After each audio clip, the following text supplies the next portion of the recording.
بسم اللہ الرحمن الرحیم۔ آج کی ہماری کہانی کا عنوان ہے دیانتداری کا صلہ۔ یہ 240 ہجری کا واقعہ ہے کہ رمضان المبارک کے پہلے دن کو فجر کی اذان حرم کے میناروں سے بلند ہو کر جبل ابو قبیس اور قیقان کی چوٹیوں کو چھوتی ہوئی باد نسیم کے جھونکوں کے ساتھ کعبۃ اللہ کے پردوں سے لپٹ رہی تھی اور اللہ کے مخلص بندوں کے دلوں پر تجلیات کی بارشیں برسا رہی تھی۔ کعبۃ اللہ کے گرد مومنوں کی صفیں نماز کے لیے درست ہو رہی تھیں۔ ان خوش نصیبوں کی آنکھیں براہ راست بیت اللہ کے جمال سے منور ہو رہی تھیں، جبکہ دیگر نمازیوں کی صفیں بیت اللہ شریف کی طرف متوجہ تو تھیں، لیکن دور دراز مسافت کی وجہ سے صرف دلوں کی آنکھوں سے اس کا دیدار کر رہی تھیں۔ دور کے ان نمازیوں کی یہ صفیں بلند و بالا پہاڑوں اور سمندری جزیروں، شہروں اور بستیوں، صحراؤں اور وادیوں، کوثاروں کی چوٹیوں اور محلات اور جھونپڑیوں، قید خانوں اور مرغزاروں، لک و دک ریگستانوں اور برفانی پہاڑوں کے پیچھے کھڑی تھیں۔ وہ اس وقت تک مسلسل کھڑی ہوتی رہیں گی جب تک اس خطہ عرضی پر مسلمان آباد رہیں گے۔ اہل مکہ یہ اذان سن کر بیت اللہ کی طرف چل پڑے اور ایک 86 سالہ بزرگ کے سوا شاید ہی کوئی نمازی ہو جو گھر میں بیٹھا رہ گیا ہو۔ انہوں نے شیریں اور ترش، سرد اور گرم، خشک اور تر، انواع و اقسام کے عمدہ کھانوں سے پیٹ بھر کر نماز شروع کر دی، لیکن یہ بزرگ بھوک کی وجہ سے نماز میں کھڑا ہونے سے قاصر بھی تھا۔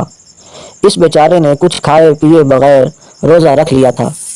اس کی گزشتہ رات بھی فاقہ سے گزری اور دن بھی بھوک پیاس سے گزرا تھا۔ جب اس نے نماز مکمل کر لی تو ایک کونے میں شکستہ دل اور غمگین ہو کر بیٹھ گیا۔ اسے بذات خود اس فاقہ کشی کا اتنا دکھ نہ تھا، کیونکہ عرصہ دراز کی تنگ دستی نے اسے مصائب برداشت کرنے کا خوگر بنا دیا تھا۔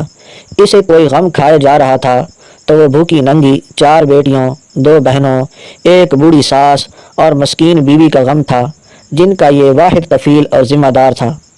اگر اس کی جگہ کوئی دوسرا آدمی ہوتا تو مالداروں کی شاہ خرچیوں کو دیکھ کر دنیا پہ للچاتا اور لوگوں سے حسد کرتا، لیکن یہ بوڑھا بزرگ ایک مثالی مومن تھا۔ اس بات پر پختہ یقین رکھتا تھا کہ اللہ رب کائنات نے اپنی قدرت کاملہ اور حکمت بالغہ سے رزق تقسیم کر رکھا ہے۔ کسی کا اس میں کوئی اختیار نہیں۔ لوگ نہ رزق دے سکتے ہیں اور نہ روک سکتے ہیں، اور جو کچھ میرے مقدر میں ہے وہ مل کر ہی رہے گا، اگرچہ میں کمزور ہی سہی، اور جو کچھ دوسروں کے مقدر میں ہے وہ مجھے ہرگز نہیں مل سکتا، اگرچہ لاکھ جتن کر لوں، کیونکہ وہ تقدیر کا قلم لکھ کر فارغ ہو چکا اور صحیفے خشک ہو چکے ہیں۔ اس نے ٹھنڈی سانس بھری اور کہا الحمدللہ علی کل حال، کھڑا ہوا اور قمیص اتار کر پکارنے لگا لبابا لبابا۔ یہ سن کر ایک عورت آئی جس کا تن پیوند لگے ہوئے میلے کچیلے کپڑوں سے ڈھکا ہوا تھا۔ اس نے قمیص اتار کر اسے دے دی اور پھٹا پرانا کپڑا اپنے اوپر لپیٹ لیا۔ عورت نے کہا ابو غیاث، آج تیسرا دن ہے، ہم نے کھانا تک نہیں دیکھا، اور یہ دن گرمی اور روزے کا ہے۔ تو اور میں تو صبر کر لیں گے، مگر یہ بچیاں اور بوڑھی عورت تو صبر سے قاصر ہے، انہیں بھوک نے نڈھال کر رکھا ہے۔ اللہ کا نام لے کر نکلو، شاید اللہ کچھ درہم یا روٹی کے چند ٹکڑے دے دے جس سے ہم روزہ افطار کر سکیں۔ ابو غیاث نے کہا انشاءاللہ ضرور جاؤں گا۔ آفتاب طلوع ہو کر ذرا بلند ہوا تو بوڑھا بزرگ گھر سے نکلا اور مکے کی گلیوں میں گھومنے پھرنے لگا کہ شاید کوئی مزدوری مل جائے۔ تمام لوگ گرمی کی وجہ سے گھروں کو لوٹ چکے تھے۔ مزدوری تلاش کرتے کرتے گرمی شدید تر ہوتی چلی گئی۔ اس کی ٹانگیں جواب دے گئیں اور آنکھیں پتھرا گئیں۔ گزشتہ رات اور دن کے فاقے نیز کھائے پیے بغیر روزے کی وجہ سے پیٹ میں بھوک کی آگ لگی ہوئی تھی۔ یہ مکہ کی نشیبی وادی میں جا کر دیوار سے ٹیک لگا کر بیٹھ گیا۔ اس کی بڑی تمنا یہ تھی کہ اسے ایمان کی حالت میں موت آئے تاکہ وہ اس قید حیات سے رہائی پا جائے اور ہمیشہ کی زندگانی سے فائدہ اٹھائے۔ وہ انہی سوچوں میں گمسم مٹی کورید رہا تھا کہ اچانک اس کا ہاتھ ایک نرم و ملائم چیز سے چھو گیا۔ اسے کچھ یوں محسوس ہوا کہ جیسے سانپ کی دم ہے۔ اس نے تعوذ پڑھا اور ہاتھ کھینچ لیا۔ پھر دل میں خواہش پیدا ہوئی کہ کاش یہ سانپ مجھے ڈس لے اور میں مصائب سے آزاد ہو جاؤں، لیکن مان خیال آیا کہ مومن کے لیے کہاں جائز ہے کہ موت کی تمنا کرے، خود کشی تو اسلام میں حرام ہے، بلکہ مومن کو چاہیے کہ یوں کہا کرے اللہم احیینی ان کانت الحیات خیرا لی وتوفنی ان کانت الموت خیرا لی۔ چنانچہ اس نے اللہ سے معافی مانگی اور دوبارہ اس چیز کو غور سے دیکھنے لگا۔ اسے بڑا تعجب ہوا کہ یہ بے حس و حرکت پڑی ہے، اسے پاؤں کی ٹھوکر بھی لگائی لیکن وہ چیز جوں کی توں پڑی رہی۔ اس نے ہاتھ سے مٹی ہٹا کر اسے پکڑا تو ہمیانی نکلی جو سونے کے دینار سے بھری ہوئی تھی۔ اسے دیکھ کر بھوک اور پیاس ختم ہو گئی اور اعصاب میں نئی قوت پیدا ہو گئی، بلکہ جوانی لوٹ آئی۔ سوچنے لگا کہ میں کتنا خوش نصیب ہوں، یہ مال اپنے گھر والوں کے ہاتھوں میں تھماؤں گا تو وہ کس قدر خوش ہوں گے۔ وہ اس وقت حسین اور روشن مستقبل کی امید میں خوشی سے دیوانہ ہو رہا تھا۔ اچانک ایمانی حس بیدار ہوئی، دل میں القاء ہوا کہ یہ مال تیرا نہیں بلکہ لقطہ یعنی گم شدہ ہے۔ سال بھر اعلان کرنے کے بعد اس صورت میں حلال ہوگا جب اصل مالک نہ ملے۔ جب سال کی مدت اور اپنے رات کے کھانے کا تصور کیا تو قوا جواب دے گئے کہ کیا خبر سال بھر زندہ بھی رہوں گا یا نہیں، اور یہ بھوکی ننگی بیٹیاں کیا کھائیں گی کیا پہنیں گی۔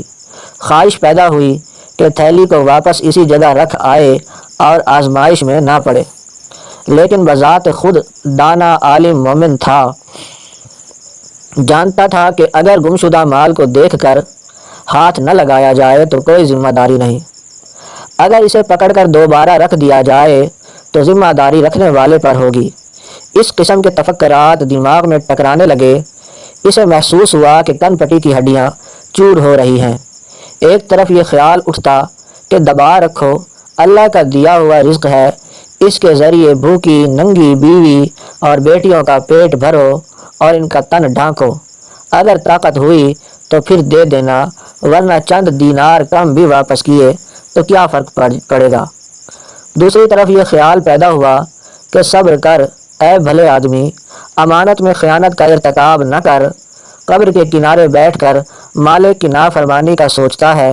چنانچہ پھر وہ اصل مالک کے ملنے تک ہمیانی گھر رکھنے چلا گیا۔ چوروں کی طرح گھر میں داخل ہوا تو اس کی بیوی نے دیکھ لیا اور پوچھا ابو غیاث کیسے آئے ہو اور کیا لائے ہو؟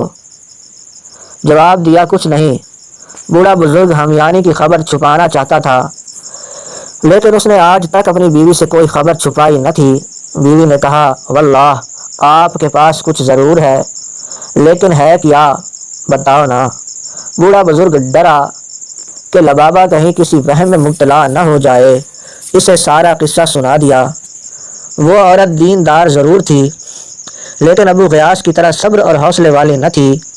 کہنے لگی جاؤ اور کچھ خرید لاؤ، کیونکہ ہم لاچار ہیں اور لاچار مسلمان پر مردار بھی حلال ہے۔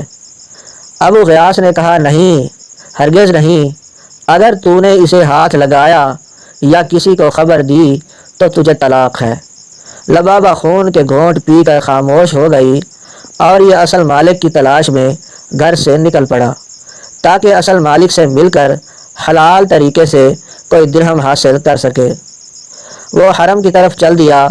حرم میں ایک نوجوان محمد بن جعفر تبری زیر تعلیم تھا۔ تبری بیان کرتا ہے کہ میں نے ایک خراسانی کو یہ اعلان کرتے ہوئے سنا اے حاجیوں کی جماعت، میری 1000 دینار سے بھری ہوئی تھیلی کہیں گم ہو گئی ہے، جو کوئی اسے واپس کرے اللہ اسے دگنا ثواب دے گا۔ ایک بوڑھا بزرگ اٹھا جو محمد بن جعفر کے موالی میں سے تھا، کہنے لگا اے خراسان کے رہنے والے نوجوان، ہمارا ملک پسماندہ ہے، حالات اب تر ہیں، شاید آپ کی ہمیانی کسی خوف خدا رکھنے والے انسان کو مل گئی ہو، آپ اس کے لیے انعام کا اعلان کر دیں جسے لے کر وہ باقی واپس کر دے۔ نوجوان خراسانی نے پوچھا ہاں بھائی کتنا انعام؟ ابو غیاث نے کہا 100 دینار یعنی 10واں حصہ۔ نہ بھائی نہ، ایسا نہیں ہو سکتا، میں معاملہ اللہ پر چھوڑتا ہوں۔ دونوں جدا ہو کر اپنی اپنی منزل پر چلے گئے۔ تبری کہتے ہیں میرے دل میں آیا کہ وہ ہمیانی ضرور اس شیخ کو ملی ہوگی۔ میں اس کے پیچھے پیچھے چلنے لگا۔ وہ بوڑھا ایک خستہ حال مکان میں داخل ہوا اور یوں گویا ہوا، لبابہ کہاں ہے؟ حاضر ہوں ابو غیاث، لبابہ بولی۔ میں نے ایک شخص کو اس ہمیانی کی تلاش میں پھرتے ہوئے دیکھا ہے۔ میں نے اسے یہ بھی کہا کہ تو اس کے واپس کرنے والے کے لیے 100 دینار انعام کا اعلان کر دے، لیکن وہ نہیں مانا۔ اب ہمیں کیا کرنا چاہیے؟ میرا ارادہ تو ہمیانی واپس کرنے کا ہے۔ لبابہ نے کہا ابو غیاث، ہمیں تیرے ساتھ 50 سال فقر و فاقہ میں گزارنے پڑے ہیں۔ تیری 4 بیٹیاں، 2 بہنیں، 1 ساس اور 8ویں میں ہوں۔ ابو غیاث، اللہ بڑا مہربان ہے، اس کی شان اس امر سے بلند ہے کہ ایسے آدمی کو عذاب کرے جو ان کا واحد کفیل ہو۔ تو نے نہ تو چوری کی ہے نہ ڈاکہ ڈالا ہے، یہ مال تو اللہ نے تیرے سامنے رکھا ہے، تو اسے کیوں ٹھکرا رہا ہے؟ کیا اللہ تجھ سے ان عورتوں کے متعلق سوال نہ کرے گا؟ تبری کہتے ہیں کہ میں نے بوڑھے کے چہرے کو بغور دیکھا تو معلوم ہوا کہ اگر اس کا دل ان بھوکی ننگی بیٹیوں اور مسکین ام لبابہ پر آنسو بہا رہا ہے، کیونکہ فاقوں کی بدولت ان کا چمڑا ہڈیوں پر خشک ہو رہا تھا اور وہ دیمک خوردہ لکڑی کی طرح کھوکھلے بدن میں سانس لے رہی تھیں۔ اس کے دل میں خیال آیا کہ کچھ دینار خرچ کر لوں، لیکن فوراً یاد آیا کہ 50 سال صبر سے گزار دیے اور آج جب کہ ٹانگیں قبر میں لٹکی ہوئی ہیں تو 50 سال کے صبر کو ایک دن کی لذت پر کیوں قربان کروں؟ پھر اللہ تعالیٰ میرے اہل و عیال پر رحم کرے گا۔ دل کو حوصلہ دے کر بولا، میں ایسا نہیں کروں گا۔ 86 سال بعد اپنی لاش کو قبر میں نہیں جلاؤں گا۔ تبری کہتے ہیں کہ اس کے بعد میاں بیوی خاموش ہو گئے اور میں واپس چلا گیا۔ مغرب کی اذان ہوئی تو بوڑھا بزرگ دن بھر کے کمائے ہوئے چند ٹکڑوں پر اہل و عیال سمیت افطار کرنے بیٹھ گیا۔ باقی لوگ انواع و اقسام کے عمدہ کھانوں سے مزے لے رہے تھے اور اس بات کا ذرا احساس نہ تھا کہ رمضان المبارک ایثار اور سخاوت کا مہینہ ہے اور اللہ نے بھوکا پیاسا رکھنے کے لیے روزے فرض نہیں کیے تھے۔ اس لیے مسلمان وقتی اور اختیاری بھوک کے ذریعے محسوس کریں کہ دنیا میں ایسے لوگ بھی ہیں جو بھوک پر مجبور ہیں۔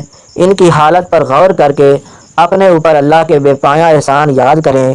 جو لوگ عمدہ کھانوں سے پیٹ بھر کر مست ہو جاتے ہیں اور ان کے ہمسائے بھوک سے سیدھے کھڑے بھی نہ ہو سکیں تو ایسے لوگوں کا کوئی ایمان اور کوئی روزہ قبول نہیں، اور نہ یہ لوگ روزے کی حقیقت ہی سمجھ سکتے ہیں۔ فرمان رسول صلی اللہ علیہ وآلہ وسلم ہے، وَمَا آمَنَ بِي مَنْ بَاتَ شَبْعَانًا وَجَارَهُ جَائِعٌ إِلَى جَنْبٍ وَهُوَ يَعْلَمُ۔ وہ آدمی مجھ پر ایمان نہیں لایا جس نے سیر ہو کر رات گزاری ہو اور اس کا پڑوسی اس کے پڑوس میں بھوکا لیٹا رہا اور وہ ان کے فاقہ سے خبردار بھی تھا۔ عادت احساس کو کمزور کر دیتی ہے۔ جب انسان حیوانوں کی طرح بلا ناغہ نعمتیں کھاتا ہے تو اسے نعمتوں کی قدر نہیں رہتی۔ اللہ تعالیٰ نے مسلمانوں پر روزے اس لیے فرض کیے ہیں کہ وہ محدود وقت کی محرومی کی کڑواہٹ سے امیری کی مٹھاس کی قدر کریں اور دل کی بھوک اور پیاس سے روٹی کے لقمے اور پانی کے گھونٹ کی قیمت معلوم کریں، اور تمام عمر اللہ تعالیٰ کے احسان کو نہ بھولیں اگرچہ وہ عام ہی کیوں نہ ہو۔ حضرت ابراہیم حربی رحمۃ اللہ علیہ ہر روز روٹی کا ایک لقمہ بچا کر رکھتے اور ہفتے بعد وہ ٹکڑے خود کھا لیتے اور روٹی صدقہ کر دیتے تھے۔ بوڑھا بزرگ یہی سوچتا رہا اور مسلمانوں کی حالت پر کرتا رہا، پھر کہتا اللہ تعالیٰ ہی نیکی کا الہام کرنے والا اور روزی تقسیم کرنے والا ہے۔ اس نے رات بھی فاقہ میں گزارے بوڑھا بزرگ یہی سوچتا رہا اور مسلمانوں کی حالت پر کڑتا رہا۔ پھر کہتا اللہ تعالیٰ ہی نیکی کا الہام کرنے والا اور روزی تقسیم کرنے والا ہے۔ اس نے رات بھی فاقہ میں گزاری اور کھجورے اور ٹکڑے بوڑھی ساس اور بچیوں میں تقسیم کر دیے۔ تبری کہتے ہیں کہ اگلے دن خراسانی حرم میں پھر وہی صدا لگا رہا تھا کہ کوئی میری 1000 دینار والی ہمیانی واپس کر دے تو اللہ تعالیٰ اسے دگنا اجر دے گا۔ بوڑھا بزرگ اس کی خدمت میں عرض کرنے لگا، اے نوجوان، میں نے تجھے کہا تھا کہ ہمارا ملک بے آب و گیا ہے، وسائل زندگی کم ہیں، شاید وہ ہمیانی کسی خوف خدا رکھنے والے کو مل گئی ہوگی تو انعام کے لالچ میں واپس کر دے۔ چلو 100 دینار نہ سہی، تو 10 دینار ہی کا اعلان کر دے۔ اس نے کہا، ہرگز نہیں، بلکہ میرا اور ہمیانی خریدنے والے کا فیصلہ قیامت کو۔ تیسرا دن ہوا تو خراسانی نوجوان پھر حرم میں وہی صدا لگا رہا تھا اور وہی بوڑھا بزرگ کھڑا ہوا اور کہنے لگا، اے نوجوان، تو نے 100 دینار دینے کا اعلان کرنے سے انکار کر دیا، پھر 10 دینار انعام سے بھی انکار کر دیا، تو آج 1 دینار کا ہی اعلان کر دے، شاید کہ ہمیانی اٹھانے والا اس حلال دینار کے لالچ میں واپس کر دے اور نصف دینار سے کھانا خرید لے اور نصف دینار سے مشک خرید کر اس سے حاجیوں کو اجرت پر پانی پلایا کرے۔ خراسانی نے کہا، نہیں، بلکہ میں اس قضیے کا فیصلہ اللہ تعالیٰ پر چھوڑتا ہوں۔ بوڑھے بزرگ کی امید کا آخری سہارا بھی ختم ہو گیا اور سوچنے لگا کہ ابھی تو 1000 دینار ہاتھ میں ہیں، سارا نہ سہی تو 1 دینار ہی رکھ لوں کہ بھوکے ننگے پیٹوں کا سامان کر لوں۔ لیکن دینی جذبہ مجزن ہوا اور وہ یوم الحساب کے خیال سے ڈر گیا۔ سوچا کہ 50 سال کے صبر کو 1 دن کی لذت پر قربان کر دینا سراسر گھاٹا نہیں تو اور کیا ہے، کیونکہ تمام عمر کی لذتیں آخر کار جہنم کے ایک جھونکے سے بھول جائیں گی اور ساری عمر کی محرومیاں جنت کے ایک دیدار سے کافور ہو جائیں گی۔ حدیث میں آیا ہے کہ من ترک شیئا عوضہ اللہ خیرا منہ، یعنی جس نے اللہ کے ڈر سے کوئی ناجائز کام چھوڑ دیا ہو، اللہ تعالیٰ اس کے بدلے حلال چیز کئی گنا زیادہ عطا کرے گا۔ اب ابو غیاث نے خراسانی نوجوان سے کہا، آؤ اور اپنی ہمیانی لے جاؤ۔ تبری کہتے ہیں کہ میں نے ان کے پیچھے پیچھے چلنا شروع کر دیا۔ جب دونوں گھر کے دروازے پر پہنچے تو شیخ اندر داخل ہو گیا، تھوڑی دیر کے بعد باہر آیا اور خراسانی نوجوان کو اندر لے گیا۔ میں بھی ان کے ساتھ اندر چلا گیا۔ شیخ نے اندر جا کر محفوظ جگہ سے ہمیانی نکالی اور نوجوان سے کہا، کیا تیری ہمیانی یہی ہے؟ نوجوان نے کہا، ہاں۔ پھر بوڑھے بزرگ نے ہمیانی کا سر کھول کر دینار دامن میں پلٹے اور گنے تو پورے 1000 نکلے۔ پھر کہا، یہ ہمیانی تیری ہے؟ لبابہ اور اس کی بیٹیاں یہ منظر دروازے کے سوراخ سے دیکھ رہی تھی، جیسے بھوکا دیگ کی طرف دیکھتا ہے اور صرف چند لقموں کی تمنا کرتا ہے۔ خراسانی نے دیناروں والی تھیلی کندھے پر رکھ لی اور اس کے اوپر چادر اوڑھ کر چل دیا۔